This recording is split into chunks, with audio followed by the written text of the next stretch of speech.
नमस्कार बच्चों, कैसे हैं आप सब। आशा करती हूँ आप सभी अच्छे होंगे, स्वस्थ होंगे, खुश होंगे और अपनी पढ़ाई भी अच्छे से कर रहे होंगे। तो जैसा कि आप सभी जानते हैं, मैं हूँ आपकी हिंदी की अध्यापिका और मैं स्वागत करती हूँ आप सभी का आईसीटी वर्चुअल क्लासरूम में। और आज हम यहाँ पर एकत्रित हुए हैं पढ़ने के लिए क्लास 7th की हिंदी। क्लास 7th की हिंदी में हम पढ़ रहे हैं यहाँ पर आपका चैप्टर नीलकंठ, और जिसकी लेखिका है महादेवी वर्मा जी।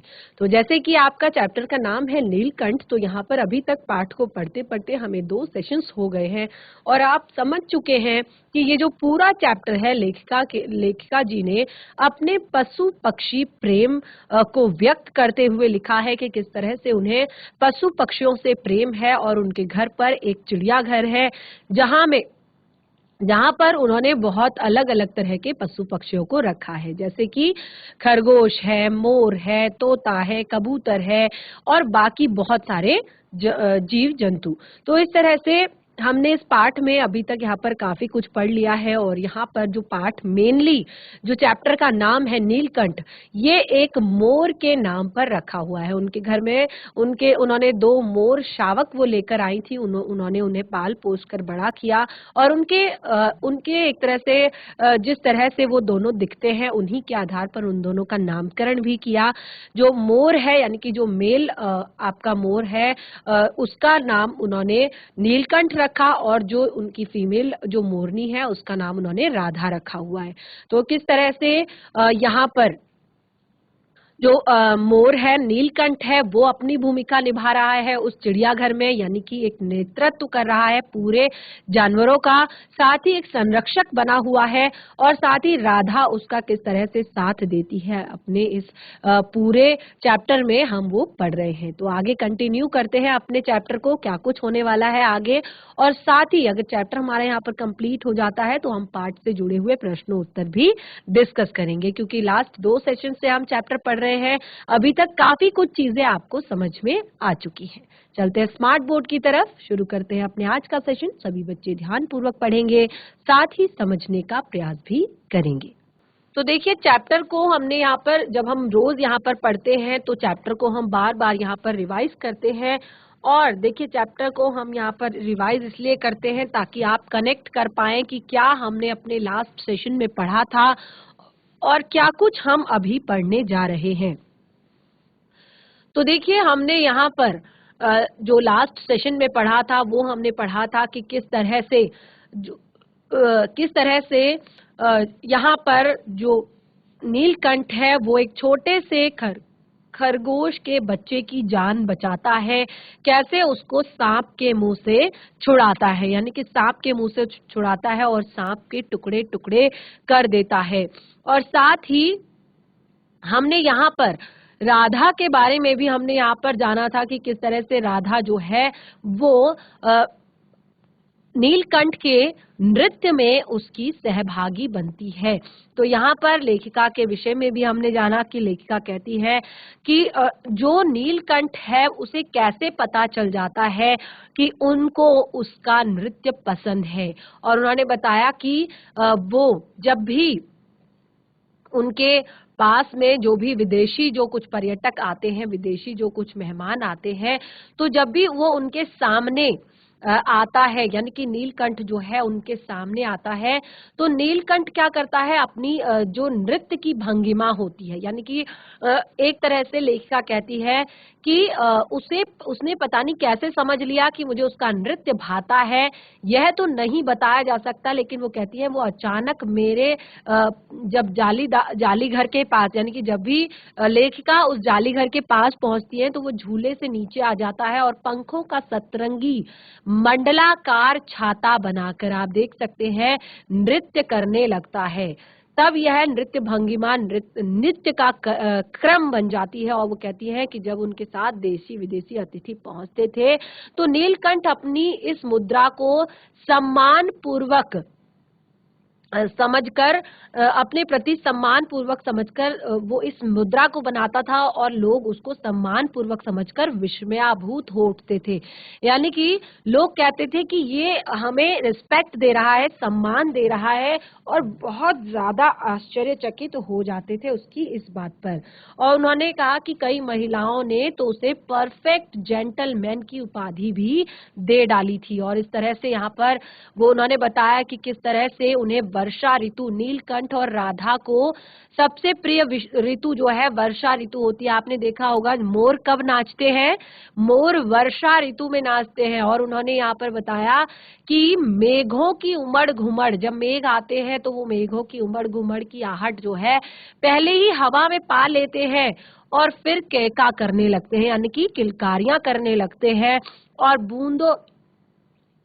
और उसके बाद बूंदों की जो रिमझिमाहट है जितनी जितनी तीव्र होती जाती है, नीलकंठ का वेग भी उतना बढ़ता जाता है। यानी कि नृत्य करने की जो स्पीड है वो और बढ़ती जाती है और केका का स्वर मंद्र से मंद्रतर होता जाता है। और धीरे धीरे क्या होता है, वर्षा थम जाती है तो वो क्या करते हैं, दाहिने पंजे पर दाहिना पंख रखते हैं और बाएं पंजे पर बायां पंख रखते हैं और इस तरह से फैलाकर सुखाते हैं।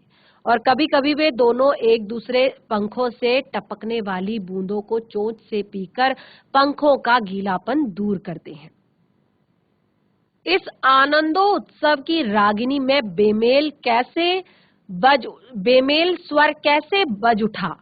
यानी कि अब वो कहती हैं ये जो आनंदोत्सव चल रहा था, यानी कि ये बहुत अच्छा समय जो चल रहा था, ऐसे समय में एक रागिनी में बेमेल स्वर कैसे बज उठा, यह एक करुण कथा है। यानी कि यह भी एक करुण कथा है, ये एक बहुत ही ज्यादा दयनीय कथा है।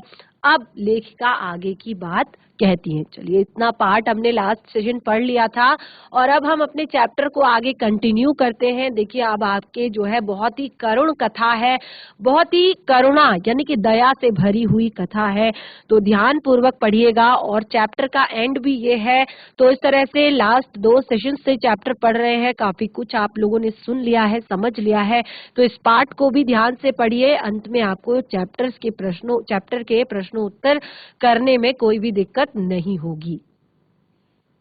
तो लेखिका कहती हैं, एक दिन मुझे किसी कार्य से नखास कोने से निकलना पड़ा और बड़े मियाँ ने पहले के समान कार को रोक लिया। जो बड़े मियाँ थे यानी कि जो चिड़ियाघर के मालिक थे, यानी कि उस जगह से वो निकल रही थी, तो वहां पर एक जो बड़े मियाँ थे जिनकी चिड़िया की दुकान थी, जो वो उन पशु पक्षियों को बेचते थे, तो उन्होंने उनको रोक लिया और इस बार किसी पिंजरे की ओर नहीं देखूंगी। लेखिका ने ये मन में निश्चय कर लिया था कि अब मैं इस बार किसी पिंजरे की तरफ नहीं देखूंगी, यानी कि कोई भी नया जानवर मैं अब नहीं खरीदूंगी। लेखिका कहती हैं कि अपने मन में ये संकल्प करके मैंने बड़े मियाँ की विरल दाढ़ी और सफेद डोरे से कान में बंधी ऐनक को अपने ध्यान का केंद्र बनाया। उन्होंने कहा कि अब मैं वहां पर खड़ी होकर मैंने किसी भी पिंजरे की तरफ नहीं देखा कि किसमें क्या जानवर है, किसमें क्या पक्षी है। मैंने अपना ध्यान उनकी जो चश्मे की एक तरह से उनकी दाढ़ी और उनका जो चश्मा है, यानी कि मैंने फेस उनके मुंह से हटाया ही नहीं, आंखें उनके फेस से हटाई ही नहीं। और वो कहती हैं कि पर बड़े मियाँ के पैरों के पास जो मोरनी पड़ी थी उसे अनदेखा करना कठिन था। तो उन्होंने कहा कि बड़े मियाँ के पास जो एक मोरनी पड़ी थी उसको मैं अनदेखा नहीं कर पाई। मोरनी राधा के समान ही थी। उसके मूंजे से बंधे दोनों पंजों की उंगलियां टूटकर इस प्रकार एकत्रित हो गई थी कि वह खड़ी नहीं हो सकती थी। उसके जो पैर थे उससे बंधे दोनों पंजों की उंगलियां टूटकर इस प्रकार एकत्रित हो गई थी कि वह खड़ी नहीं हो सकती थी। बड़े मियाँ के भाषण की रेल फिर दौड़ने लगी। वो कहती है कि जब उन्होंने ये सिचुएशन देखी और उन्होंने बड़े मियाँ की तरफ फिर से देखा तो उनके भाषण की रेल फिर से चल पड़ी। और वो रेल क्या थी? देखिए गुरुजी, कमबख्त चिड़ी मार ने बेचारी का क्या हाल किया है। ऐसे कभी चिड़िया पकड़ी जाती है? आप न आई होती तो मैं उसी के सिर पर इसे पटक देता, पर आपसे भी यह अधमरी मोरनी को ले जाने के लिए कैसे कहूं। देखिए, उन्होंने एक तरह से उन्होंने कोशिश की कि आप इसे लेकर जाइए, ये कहने की। तो उन्होंने कहा कि चिड़ी मार ने देखिए इसका क्या हाल किया है, कैसे इसको उन्होंने मारा है, और अगर आप यहाँ पर नहीं आती तो मैं उसको उसे ये दे देता। और लेकिन अब मैं आपसे भी नहीं कह सकता, यानी कि मैं आपको पर भी जोर नहीं दे सकता कि आप इसे अपने घर लेकर जाइए। तो देखिए, उन्होंने मोरनी को उन्होंने, अब देखिए लेखिका जी जैसे कि पहले से ही जानती है कि बड़े मियाँ कितने बड़े बातूनी है, कितनी ज्यादा बातें करते हैं, कितना ज्यादा बोलते हैं। तो उन्होंने सारांश यह कि 7 रुपए देकर लास्ट में अब उन्होंने कहा कि मैं उनकी ज्यादा बातें यहाँ पर शेयर नहीं करूंगी क्योंकि वो बहुत सारी बातें बनाते हैं। तो एंड जो निकला, पूरे टॉपिक का सार जो निकला वो ये था कि 7 रुपए देकर मैं उसे अगली सीट पर रखवा कर घर ले आई, यानी कि ड्राइवर के बगल वाली जो आगे की सीट थी उसको वहां पर रखकर मैं घर ले आई।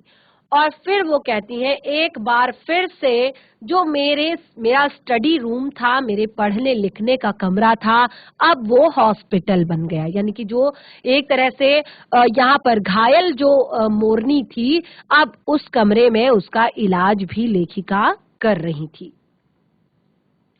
वो कहती हैं पंजों की मरहम पट्टी और देखभाल करने पर वह महीने भर में अच्छी हो गई।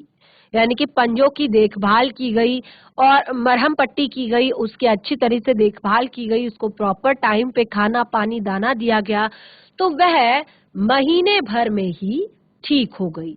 उंगलियां वैसी ही टेढ़ी मेढ़ी रही, परंतु वह ठूठ जैसे पंजों पर डगमगाती हुई चलने लगी। यानी कि पैर जो है बहुत अच्छे से ठीक नहीं हो पाए, टेढ़े मेढ़े ही रहे, और वह अब थोड़ा बहुत चलने लगी। तब उसे जाली घर में पहुंचा दिया गया। यानी कि अब वो थोड़ा सा ठीक हो गई थी, चल फिर पाने लगी थी, लेकिन पैर जो है वो अच्छे से ठीक नहीं हुए थे। और अब क्योंकि उसका नाम कुब्जा रख दिया गया, यानी कि वो जिगजैग तरीके से चलती थी, थोड़ा सा ढंग से नहीं चल पाती थी, तो इसलिए उसका नाम कुब्जा रखा गया।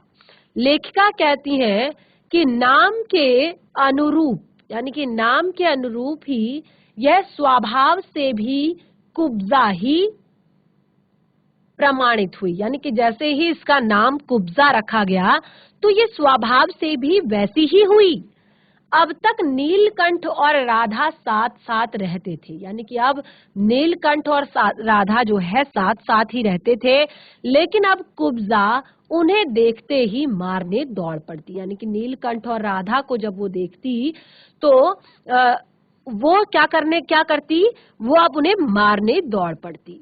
और चोंच से मार मार कर उसने राधा की कलगी नोच डाली थी। चोंच से मार मार कर उसने राधा की कलगी नोच डाली थी, उसके पंख नोच डाले थे। कठिनाई यह थी कि नीलकंठ उससे दूर भागता था और वह उसके साथ रहना चाहती थी। यानी कि जो कुब्जा थी वो क्या करना चाहती थी, वो नीलकंठ के साथ रहना चाहती थी और वो राधा को क्या करती थी, मारती थी। यानी कि उसने राधा की जो कलगी है वो तोड़ दी थी, उसके पंख तोड़ दिए थे, वो बहुत ज्यादा, और नीलकंठ उसको देखकर भागता था। न किसी जीव जंतु से उसकी मित्रता थी और न किसी को वह नीलकंठ के समीप आने देना चाहती थी। यानी कि खुद से भी उसकी किसी के साथ दोस्ती नहीं हुई थी इतने टाइम से। यानी कि इतने टाइम से उसकी यहाँ पर किसी और जीव जंतु के साथ कोई मित्रता नहीं हुई थी और ना ही वो नीलकंठ के सामने किसी को आने देना चाहती थी। उसी बीच राधा ने 2 अंडे दिए। अब देखिए क्योंकि जो राधा है वो पहले से वहां पर है, तो इसी बीच राधा ने 2 अंडे दिए जिनको वह हमेशा अपने पंखों में छिपाए बैठी रहती थी। वो क्योंकि वो उसके अंडे थे, तो वो हमेशा अपने अंडों को अपने पंखों में छिपाए रहती थी। और पता चला, जैसे ही कुब्जा को ये बात पता चली तो उसने चोंच मार मार कर राधा को धकेल दिया और अंडे फोड़कर ठूठ जैसे पैरों से सब ओर छतरा दिए। और उसने क्या किया, राधा के जो अंडे थे उन्हें फोड़ दिया और अपने ठूठ जैसे पैरों से उन्हें चारों तरफ फैला दिया। तो इस तरह से कलह और कोलाहल से इस कलह और कोलाहल से और उससे भी अधिक राधा की दूरी से बेचारे नीलकंठ की प्रसन्नता का अंत हो गया था। और इस तरह से एक तरह से पूरा अब जो चिड़िया घर था, अब वहां पर ज्यादातर पहले जिस तरह से हंसी खुशी का माहौल रहता था, अब वहां पर उस तरह का माहौल नहीं था। अब वहां पर जो कोलाहल था, कलह थी, उससे और क्योंकि अब जो मोर था, जो नीलकंठ था, उससे उसकी राधा से दूरी हो गई थी और इस तरह से नीलकंठ जो है अब हर समय अप्रसन्न रहने लगा था, दुखी रहने लगा था, क्योंकि वो पहले से उसकी मित्र थी, पहले से वो दोनों साथ में बड़े हुए थे, साथ में खेलते थे, साथ में खाना खाते थे। तो अब वो उससे काफी दूर हो गया था, तो वो बहुत ज्यादा दुखी हो गया था। कई बार वह जाली घर से निकल भागा और कई बार तो वो जाली घर से भाग जाता था। और एक बार कई दिन तक भूखा प्यासा वह आम की शाखाओं में बैठा रहा। एक बार क्या हुआ कि वो लेखिका कहती है कि वो बहुत दिनों तक भूखा प्यासा आम की शाखाओं में छिपा रहता, आम की टहनियों में छिपा बैठा रहा। जहां से बहुत पुचकारने पर मैंने उसे उतारा। लेखिका कहती है कि यहाँ से मैंने उसे बहुत ज्यादा पुचकारा, बहुत ज्यादा प्यार किया, बहुत ज्यादा स्नेह से मैंने उसको उतारा। और वो कहती हैं कि एक बार मेरी खिड़की के शेड में छिपा रहा, यानी कि उसको अब वहां पर यानी चिड़ियाघर में जाने का उसको बिल्कुल भी मन नहीं करता था, जाली घर के अंदर रहने का उसको बिल्कुल भी मन नहीं करता था। तो वो कहती है कि एक बार तो वो मेरी खिड़की का जो शेड था वहां पर वो छिपा हुआ था। अब वो कहती है कि मेरे दाना देने जाने पर वह सदा की भांति पंखों को मंडलाकार बनाकर खड़ा हो जाता। लेकिन वो कहती है लेखिका कि जब भी मैं दाना डालने जाती थी तो वो हमेशा अपने पंखों को मंडलाकार बनाता था, यानी कि इस तरह से गोल बना लेता था और उसके बाद वो खड़ा हो जाता था। लेकिन अब लेखिका कहती हैं कि जैसे पहले उसकी आंखों में चमक होती थी, उत्साह होता था, लेकिन अब उसकी चाल में थकावट होती है और आंखों में एक शून्यता भी रहती है। तो वो कहती है, लेखिका कहती है कि मैं अपनी अनुभवहीनता के कारण ही मैं आशा करती रही कि थोड़ी दिनों बाद सब में मेल हो जाएगा। यानी कि वो कहती हैं कि मुझे इन सब का ज्यादा अनुभव नहीं था, मैंने ज्यादा ये सारी चीजें नहीं पढ़ी थी, नहीं सीखी थी, नहीं जाननी थी। तो मुझे लगता था कि क्योंकि ये कॉमन सी बात है, देखिए हमारा जो एक तरह से जहाँ पर चाहे जीव जंतु हो, चाहे पशु पक्षी हो, आपने बहुत सारी कहानियां भी सुनी होंगी कि जब एक बैल की जो आपने कहानी सुनी होगी, वो भी क्या होता है कि बैल को जब एक बैल को दूसरे घर ले जाया जाता है तो दूसरा बैल भी खाना पीना पानी छोड़ देता है, बहुत दुर्बल हो जाता है। तो ये पशु पक्षी जिस प्रकार मनुष्यों का आपस में प्रेम होता है, जिस प्रकार मनुष्य जो है अपने रिलेटिव से, अपने मित्रों से, अपने परिवारजनों से बिछड़कर दुखी रहते हैं, उसी प्रकार पशु पक्षी भी अपने जिनसे वो साथ में रहते हैं, जिनके साथ में रहते हैं, खाते हैं, पीते हैं, बड़े होते हैं, उनसे बिछड़ने पर वो भी कई दिनों तक दुखी रहते हैं। तो लेखिका कहती हैं कि मुझे लगा था, मैं अनुभवहीन थी, मुझे लगा था कि सब में एक दिन मेल हो जाएगा। तो वो कहती हैं कि अंत में 3-4 मास के उपरांत, यानी कि इसी तरह 3-4 महीने बीत गए और एक बार 3-4 महीने बाद मैंने देखा, सवेरे जाकर देखा कि नीलकंठ पूंछ फैलाए धरती पर उसी प्रकार बैठा है जैसे वह खरगोश के बच्चों को पंख में छिपाकर बैठता था। यानी कि बिल्कुल इसी प्रकार वो पंखों को फैलाकर बैठा हुआ है और वो बिल्कुल ऐसे फैलाकर बैठा हुआ है जैसे खरगोश के बच्चों को, वो जब खरगोश के बच्चे बहुत छोटे-छोटे थे तो उसने बिल्कुल इसी तरह से पाल पोष कर उनको बड़ा किया था। उनको वो अपने पंखों के नीचे दबा कर रखता था, उनको सहेजता था, उनको संभालता था। तो आज भी वो बिल्कुल ऐसे ही बैठा हुआ था। तो लेखिका कहती है कि मेरे पुकारने पर, उसके ना उठने पर मुझे संदेह हुआ। अब लेखिका कहती है कि मैंने कई बार उसे पुकारा, मैंने उसको कई बार पुचकारा, जैसे कि पहले बुलाया था। वो कहती है कि इतना बार बुलाने पर भी मुझे मेरे पुकारने पर भी उसको वो नहीं उठा, तो मुझे थोड़ा सा संदेह हुआ, थोड़ा सा शक हुआ। वो कहती हैं वास्तव में नीलकंठ मर गया था। यानी कि वास्तव में जो नीलकंठ था वो मर गया था, उसकी मृत्यु हो चुकी थी। तो अब लेखिका कहती हैं क्यों, यानी कि वो क्यों मर गया का उत्तर अब तक नहीं मिल पाया है। यानी कि वो क्यों मर गया, अभी तक इसका उत्तर नहीं मिल सका, क्योंकि ना तो उसे कोई बीमारी हुई थी, ना ही उसके रंग बिरंगे फूलों के स्तबक, फूलों के जैसे शरीर पर किसी चोट का चिन्ह मिला। ना ही फूलों जैसा जो उसका शरीर था उस पर कोई चोट के निशान थे। और अब लेखिका कहती है कि उसकी मृत्यु हो चुकी थी। यानी कि जिसने पूरे एक तरह से चिड़ियाघर में बहुत अच्छा माहौल बनाया था, बहुत अच्छे से जो रहता था, उसकी मृत्यु हो चुकी थी।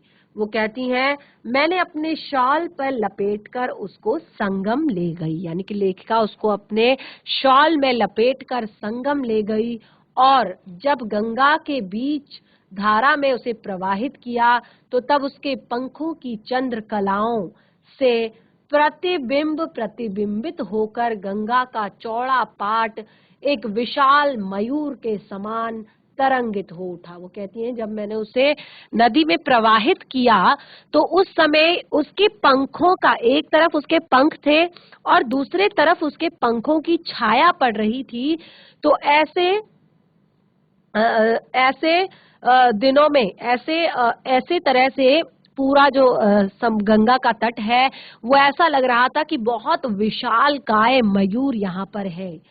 इस तरह से नीलकंठ के न रहने पर, जब नीलकंठ की मृत्यु हो गई, नीलकंठ चला गया, तो इस तरह राधा भी कई दिनों तक निश्चेष्ट सी कोने में पड़ी रही। यानी कि उसको भी बिल्कुल अच्छा नहीं लगा इस तरह से नीलकंठ का जाना, और वो बहुत ज्यादा दुखी रहने लगी, बहुत ज्यादा एक तरह से दुखी होकर कोने में पड़ी रही। तो यहाँ पर क्योंकि कई बार वो 5-6 दिनों तक जब बाहर रहता था तो वो भागकर लौट आता था। तो कई बार जब वो भागकर लौट आया था, यानी कि कई बार तो वो भागकर लौट आया था, जब वो जब वो चिड़ियाघर से, जाली घर से, तो वो कई बार लौटकर वापस आ जाता था। तो इस तरह से क्योंकि आज भी जो राधा है उसको यही लग रहा है और वो प्रतीक्षा के भाव से, यानी कि उसको लग रहा है कि वो जरूर भागकर वापस आएगा, प्रतीक्षा के भाव से द्वार पर दृष्टि लगाए रहती थी। यानी कि वो द्वार पर खड़ी रहती थी कि जरूर जो नीलकंठ है वो वापस आएगा। पर कुब्जा ने कोलाहल के साथ खोज ढूंढ आरंभ की, और कुब्जा जो थी उसको बहुत ज्यादा, वो बहुत तेज तर्रार थी, उसने कोलाहल यानी कि पूरे एक तरह से चिड़ियाघर जो था, पूरा जो जाली घर था उसमें कोलाहल मचाया हुआ था और साथ ही वो नीलकंठ की खोज कर रही थी। खोज के क्रम में, यानी कि खोज करने के क्रम में सबसे पहले वह जाली का दरवाजा खुलते ही, यानी कि जैसे ही जाली का दरवाजा खुलता था तो वो क्या करती थी, वो आम, अशोक, कचनार, की शाखाओं पर नीलकंठ को ढूंढती रहती थी। यानी कि वो नीलकंठ को ढूंढती थी हर एक शाखा में जाकर, हर एक टहनी में जाकर। अब एक दिन क्या हुआ, एक दिन आम से उतरी ही थी कि कजली, एक दिन वो इसी तरह से ढूंढ रही थी किसको, नीलकंठ को, नीलकंठ को ढूंढ रही थी। और कजली यानी कि कजली थी जो अल्सेशियन कुत्ती थी, यानी कि अल्सेशियन फीमेल डॉग थी, और के सामने पड़ गई। और उसको जैसे ही उतरते ही उसने उस अल्सेशियन ब्रीड की जो फीमेल डॉग थी उससे वो टकरा गई। अब उसने स्वभाव के अनुसार कजली पर भी चोंच का प्रहार किया, क्योंकि सामने अचानक पड़ गई थी। तो उसने अपने स्वभाव, जैसा उसका स्वभाव था गुस्सैला, उसने फटाफट चोंच से कजली पर प्रहार किया। परिणाम से कजली के 2 दांत उसकी गर्दन पर लग गए और अब क्या हुआ, दोनों में झड़प हो गई। और इसके परिणाम स्वरूप क्या हुआ कि कजली ने अपने दोनों दांत जो कुंजा थी उसकी गर्दन पर लगा दिए। और इस बार उसका कलह और कोलाहल और द्वेष और प्रेम भरा जीवन नहीं बचाया जा सका। यानी कि कजली ने जो दांत कुंजा के गले पर लगाए थे उससे उसकी मृत्यु हो चुकी थी, उससे उनकी मृत्यु हो गई। और परंतु लेखिका कहती है कि उसकी भी मृत्यु हो गई, यानी कि कुब्जा की भी मृत्यु हो गई। परंतु इन 3 पक्षियों ने मुझे, लेखिका कहती है, परंतु इन 3 पक्षियों ने मुझे प्रकृति की विभिन्नता का जो परिचय दिया वह मेरे लिए विशेष महत्व रखता है। यानी कि इन 3 पक्षियों ने मुझे मुझे पक्षी प्रकृति की भिन्नता, यानी कि यहाँ पर लेखिका कहती है मुझे एक और लेसन मिल गया, एक और पाठ मुझे मिल गया, एक और सीख मुझे मिल गई पक्षी से संबंधित, पक्षियों की प्रकृति से संबंधित कि पक्षियों की कैसा नेचर होता है पक्षियों का, उसका एक परिचय मुझे यहाँ पर मिल गया। अब लेखिका कहती है कि राधा अब प्रतीक्षा में ही दुकेली है, यानी कि राधा अभी तक अब प्रतीक्षा में ही दुकेली है। अब राधा को अभी तक प्रतीक्षा हो रही है किसकी, नीलकंठ की। आषाढ़ में जब आकाश मेघाच्छन्न हो जाता है, यानी कि आषाढ़ के महीने में जब मेघों से आकाश मेघाच्छन्न हो जाता है, मेघों से आच्छादित हो जाता है, तो वो कभी ऊंचे झूले पर तो कभी अशोक की डाल पर अपनी केका की तीव्र स्वर से नीलकंठ को बुलाती है। यानी कि अब वो थोड़ा सा नॉर्मल हो चुकी है और अब वो अपनी केका से, अपनी जो आवाज है उससे वो नीलकंठ को बुलाती है। तो देखिए हमारा चैप्टर महादेवी वर्मा जी द्वारा लिखा गया कंप्लीट हो चुका है। बहुत ही सुंदर चैप्टर था। लास्ट जो हमारा पार्ट था वो करुणा से भरा था, क्योंकि देखिए किस तरह से यहाँ पर नीलकंठ जो है उसकी मृत्यु हो गई, उसको मार दिया गया और किस तरह से यहाँ पर पूरा एंड कहानी का हुआ है। तो अब हम पार्ट हमारा कंप्लीट हो चुका है। लास्ट हम 3 सेशंस से, यानी कि 3 जो हमारे सेशंस हैं उनसे हम इस पार्ट को पढ़ रहे हैं, इस पार्ट को सुन रहे हैं, समझ रहे हैं। तो अब हम इस पार्ट से जुड़े हुए प्रश्नों उत्तर यहाँ पर डिस्कस करेंगे। तो बिल्कुल रेडी हो जाइए आप सभी। पहला प्रश्न है हमारे इस निबंध से। पहला प्रश्न है हमारे इस निबंध से, मोर मोरनी के नाम किस आधार पर रखे गए थे। सबसे पहले तो हम यहाँ पर बताएंगे कि मोर और मोरनी के नाम क्या थे। मोर और मोरनी के नाम क्या थे, तो देखिए सबसे पहले जब हम बताएंगे कि मोर और मोरनी के नाम क्या थे, तो मोर का नाम था नीलकंठ और मोरनी का नाम था राधा। तो मोर और मोरनी के नाम किस आधार पर रखे गए थे। देखिए मोर और मोरनी के जो नाम है वो उनका आधार था। जैसे नीलकंठ, नीलकंठ जो यहाँ पर नाम दिया गया था, वो नाम दिया गया था क्योंकि जो उसकी एक तरह से जो मोर था, जो मेल मोर था, उसके जो उसकी ग्रीवा थी, यानी कि उसका जो गला था वो कैसा था, नीले चमकीले रंग का था, नीले चमकीले रंग का था, तो इसीलिए उसको नीलकंठ बुलाया जाता था। और राधा, क्योंकि जो राधा थी वो हमेशा नीलकंठ के साथ रहती थी और बहुत ज्यादा वो भी चुलबुली थी, अच्छी थी, तो इसीलिए उसका नाम राधा रखा गया था।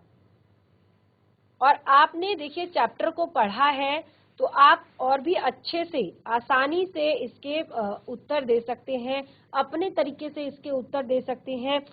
तो देखिए जैसे हमने यहाँ पर बहुत ही आसान शब्दों में आपको क्लियर किया है, तो आप भी कोशिश कीजिए, जो आपने पढ़ा है कि मोर की गर्दन नीली थी इसीलिए उसका नाम नीलकंठ रखा गया, और जबकि मोरनी हमेशा मोर के साथ साथ रहती थी, बहुत चुलबुली थी और उसके साथ ही नृत्य करती थी, उसी के साथ खाती थी, उसी के साथ रहती थी, तो इसीलिए उसका नाम राधा रखा गया। ठीक है, तो बहुत ही आसानी से आप इसका उत्तर दे सकते हैं और घर पर इसको जरूर कोशिश करें उत्तर को लिखने की। अगला प्रश्न है, जाली के बड़े घर में पहुंचने के बाद मोर के बच्चों का किस प्रकार स्वागत हुआ। देखिए जाली घर में पहुंचने के बाद, जब अभी तक जब लेखिका उन दोनों शावकों को लेकर आई थी तो तब तक वो कुछ दिन उनके स्टडी रूम में रहे, उनके पढ़ने वाले कमरे में रहे, और जब धीरे धीरे बच्चे अब बड़े होने लगे, उनको वहां की आदत हो गई, तो उनको जाली घर में डाल दिया गया, यानी कि जो चिड़िया घर था जहां पर बाकी एनिमल्स रहते थे वहां पर डाल दिया गया।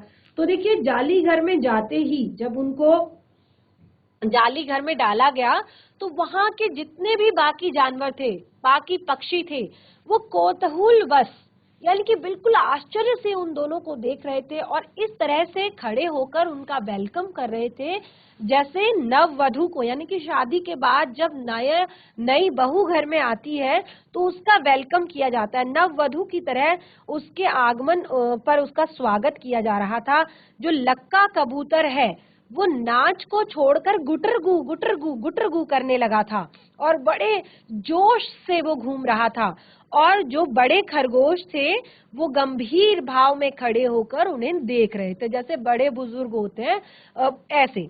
और जो छोटे छोटे खरगोश थे वो उन दोनों के चारों तरफ चक्कर काटकर जोर जोर से उछल कूद मचा रहे थे। और तोता क्या कर रहा था, तोता अपनी एक आंख को बंद करके, जैसे छोटे बच्चे देखते हैं ना घर में कोई मेहमान आता है तो एक कमरे से झांक कर ऐसे पर्दे से, तो बिल्कुल इसी तरह से वो खरगोश उसे देख रहे थे। तो देखिए बहुत ही सुंदर सा इसका उत्तर है, बहुत ही प्यारा सा इसका उत्तर है। चैप्टर को जब घर पर आप एक बार पढ़ेंगे तो आसानी से इसका उत्तर दे सकते हैं। अगला प्रश्न है, लेखिका को नीलकंठ की कौन कौन सी चेष्टाएं बहुत ज्यादा भाती थी। चेष्टाएं यानी कि जो अलग अलग तरह की मुद्राएं, अलग अलग तरह के जो एक तरह से वो काम करता था वो। तो देखिए नीलकंठ देखने में बहुत सुंदर था, उसकी हर एक चेष्टा बहुत सुंदर थी, लेकिन महादेवी वर्मा जी को जो उसकी गर्दन ऊंची करके देखना और विशेष भंगिमा के साथ दाना चुगना, पानी पीना, गर्दन टेढ़ी करके शब्द सुनना, मेघ की गर्जन की ताल पर इंद्रधनुषी गुच्छे को फैलाकर मंडलाकार बनाकर तन्मयता के साथ नृत्य करना, और उनके हाथों से हौले हौले से चने के दाने उठाकर खाना, और जब भी उस जाली घर के सामने जाती थी तो उनके सामने पंख फैलाकर खड़े हो जाना, ये बहुत ज्यादा उन्हें भाती थी, ये सारी चेष्टाएं उन्हें बहुत अच्छी लगती थी। तो इस तरह से प्रश्न 3 भी हमारा कंप्लीट हो गया है। अगला प्रश्न है, एक पंक्ति देखिए यहाँ पर लास्ट में लेखिका ने प्रयोग की है कि इस आनंदो उत्सव की रागिनी में एक बेमेल स्वर कैसे बज उठा। ध्यान पूर्वक सुनिएगा, ध्यान पूर्वक समझिएगा। इस आनंदो उत्सव की रागिनी में एक बेमेल स्वर कैसे बज उठा, वाक्य में किस घटना की ओर संकेत किया जा रहा है। देखिए, आनंदो उत्सव की रागिनी किसे कहा गया है? आनंदो उत्सव की रागिनी यहाँ पर उन दोनों यानी कि जो मोर और मोरनी की सुंदर जोड़ी वहां पर थी और बहुत अच्छे से सब कुछ वहां पर चल रहा था, सब चीजें बहुत ठीक थी, उसे कहा गया है। लेकिन उनके बीच एक बेमेल स्वर यानी कि एक बेमेल जोड़ा आ जाता है कि जब बड़े मियाँ अधमरी जो मोरनी है उसको पकड़ा देते हैं लेखिका को। जब लेखिका उसका कुब्जा नाम रखती है और उसको राधा के साथ रहना बिल्कुल पसंद नहीं है, क्योंकि वो नीलकंठ के साथ रहना चाहती है। और उसने बहुत सारे काम यहाँ पर किए, आकर बहुत सारे गलत काम किए, जैसे उसने राधा के अंडे फोड़ दिए और राधा और नीलकंठ के बीच की दूरियां बढ़ा दी और नीलकंठ के शांतिपूर्ण जीवन में कोलाहल मच गया और नीलकंठ के जीवन का अंत हो गया। यानी कि एक तरह से ये पूरा वाक्य यहाँ पर किस तरह से नीलकंठ के जीवन का अंत हुआ, इस घटना की ओर संकेत कर रही है। बहुत ही सुंदर सा उत्तर आप इसमें लिख सकते हैं और इसको देखिए, पढ़िए, लास्ट में ही आपको सारा उत्तर मिल जाएगा। चैप्टर को घर पर जरूर रिवाइज कीजिए। अगला प्रश्न है, वसंत ऋतु में नीलकंठ के लिए जाली घर में बंद रहना असहनीय क्यों हो जाता था? वसंत ऋतु में जाली घर में रहना देखिए उसके लिए असहनीय इसलिए हो जाता था क्योंकि उसको वर्षा ऋतु बहुत ज्यादा पसंद, वसंत ऋतु बहुत ज्यादा पसंद थी, क्योंकि उसको आम की जो सुनहरी मंजरियां हैं वो बहुत ज्यादा अच्छी लगती थी, उसको हरे भरे पेड़ बहुत ज्यादा अच्छे लगते थे और उसको घने घने वृक्ष अच्छे लगते थे। तो इन सभी को देखकर वो अंदर से अस्थिर हो जाता था, यानी कि बहुत ज्यादा एक्साइटमेंट उसके अंदर होती थी, उत्साह उसके अंदर होता था। उसको पेड़ों से, फूलों से सजे हुए यानी कि पुष्पित और पल्लवित वृक्ष बहुत ज्यादा भाते थे। लिखा है इस चैप्टर में, ये पंक्ति हमने पढ़ी भी है, तो इसको घर पर पढ़िए और इसीलिए उसको लास्ट में बाहर छोड़ देना पड़ता था। अगला प्रश्न है, जाली घर में रहने वाले सभी जीव एक दूसरे के मित्र बन गए थे, परंतु कुब्जा के साथ ऐसा संभव क्यों नहीं हो पाया? देखिए, क्योंकि एक आपने देखा होगा, जिस तरह से हम जहां पर भी रहते हैं वहां पर हमें अलग अलग तरह के, अलग अलग नेचर के, अलग अलग व्यक्तित्व के लोग मिलते हैं। तो बिल्कुल ऐसा ही लेखिका अपनी लास्ट पंक्ति में बताती है कि ऐसा केवल इंसानों में नहीं बल्कि पक्षियों की प्रकृति में भी होता है। पक्षी भी हमेशा आपको अच्छे ही नहीं मिलेंगे, हर तरह की प्रकृति, हर तरह का व्यक्तित्व उनका भी होता है। तो जो कुब्जा थी उसको बाकी लोगों के साथ मित्रता करने में बिल्कुल इंटरेस्ट नहीं था। वो लोगों के साथ बातचीत नहीं करती थी, मित्रता नहीं करती थी, उसको केवल नीलकंठ के साथ रहना था। और वो नीलकंठ को भी किसी के साथ नहीं जाने देती थी और जिसको भी उसके साथ देखती थी उसको चोंच मार देती थी। तो देखिए, इस तरह से हमारा चैप्टर यहाँ पर कंप्लीट हो चुका है। पाठ को हमने बहुत अच्छे से पढ़ लिया, पाठ से जुड़े हुए सारे प्रश्नों उत्तर हमने यहाँ पर अच्छे से डिस्कस कर लिया और आपने देखा चैप्टर कितना ज्यादा इंटरेस्टिंग है और लास्ट में हमें कितनी बड़ी एक बात यहाँ पर बताकर जाता है। तो पाठ को एक बार घर पर रिवाइज कीजिए। लगभग 3 सेशन से हम इस चैप्टर को पढ़ रहे हैं, तो बिल्कुल अब आपको चैप्टर क्लियर हो चुका है और पाठ से जुड़े हुए प्रश्नों उत्तर भी डिस्कस कीजिए और उनको कॉपी में नोट डाउन करने की कोशिश कीजिए। कोई भी डाउट, कोई भी दिक्कत, परेशानी हो तो नेक्स्ट सेशन में जरूर बताएं। तब तक के लिए धन्यवाद। आपका दिन शुभ हो।